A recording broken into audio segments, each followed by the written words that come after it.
Hi, this is Terry. Welcome back to my channel. Today's topic, I'm calling Designing Women. Finn looked at me like, is that a Sims game of some sort? Yeah, like Sims 4, where you just create people. No, Designing Women was a fantastic show that was, I think, in the 80s. And I've been seeing more and more clips on TikTok, which got me thinking about how we are seen in the world as women, well, especially in the US, the expectations, and especially of us in the role as moms. Whether you want to be a mom, don't want to be a mom, are moving through the age transitions with your kids as a mom. Our society pretty much is really screwed up towards women, and I'd love to see our society basically allow us to redesign ourselves as women. What prompted this was over the weekend, my husband really wanted to clear out a space in the garage and set it up as somewhat of a pantry. We don't live in a very big house, we don't have a lot of storage, and I had taken up a spot that he had specifically created for one thing, and I had turned it into like a mini pantry during COVID when we were buying more stuff for more people and needed extra place for it out in the garage. And as we were going through it, I had Finn come out while they were playing, what were you playing, Pokemon Platinum, my DS. And so had them sit outside because I was having to make decisions about letting go of things that we have had sometimes for a long time and have really have memories associated with them.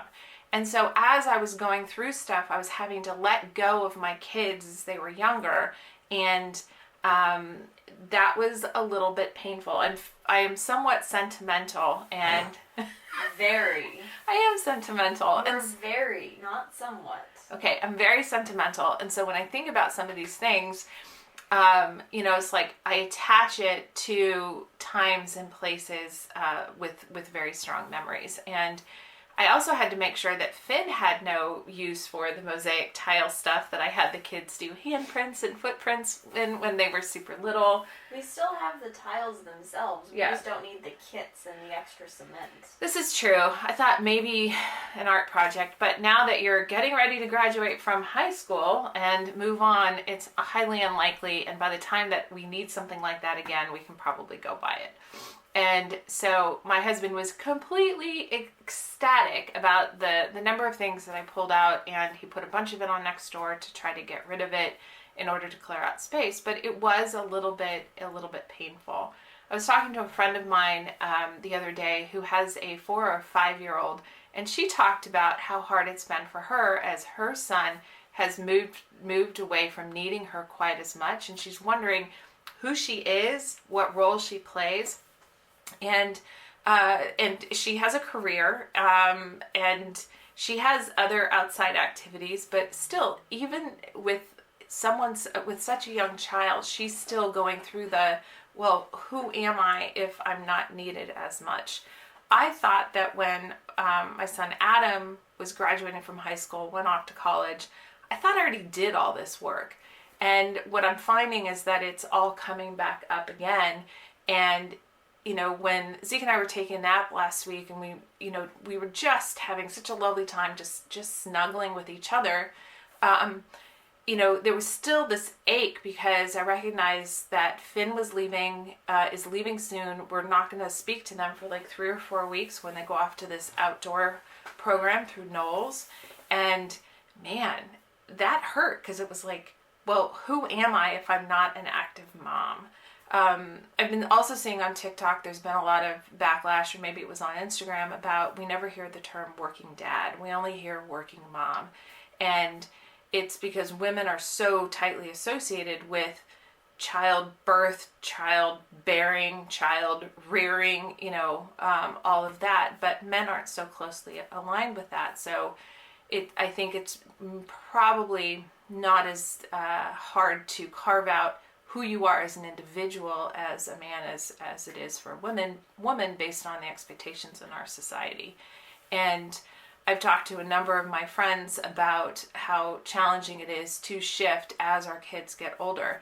And what I have found is that with each transition, so when we decided to get pregnant and then I got pregnant, then all of a sudden I was a pregnant woman. I was no longer just Terri. And then when we had Adam, I was then a mom and not Terri. Kind of lost Terri in the process. And now I feel like I have an opportunity to regain Terri, but I shouldn't have lost Terri all along the way. And so I'm just wondering if you've had any experiences like that and how you've handled them, or are you thinking about it now that I'm potentially provoking thought around that? So I'm kind of curious to know what your experience has been. I feel very fortunate to have had the opportunity, because we chose to have children, and to have them be pretty healthy, I'm not going to say functional, I guess pretty functional. You could just stop at the word pretty. Okay, I have two pretty kids. And that we have been able to be fortunate enough to give them various different opportunities to become who they are in our world.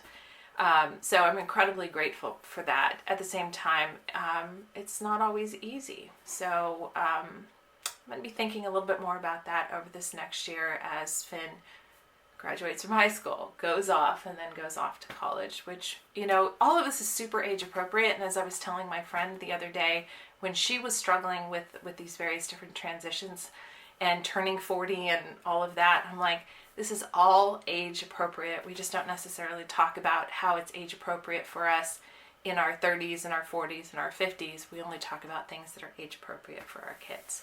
So with that, thank you so much for watching.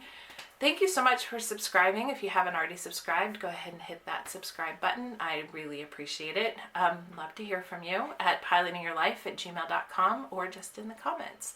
And with that, let go of perfection, take some risks, and above all else, have some fun.